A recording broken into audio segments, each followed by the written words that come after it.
practicing their woodcraft just outside my shop.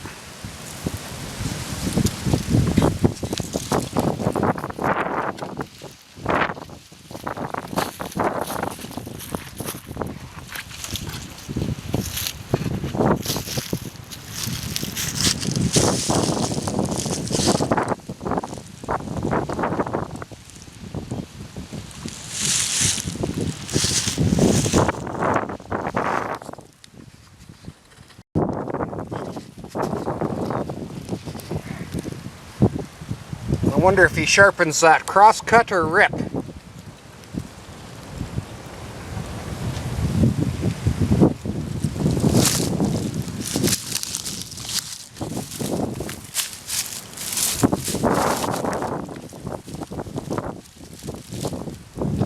Some pretty healthy chunks.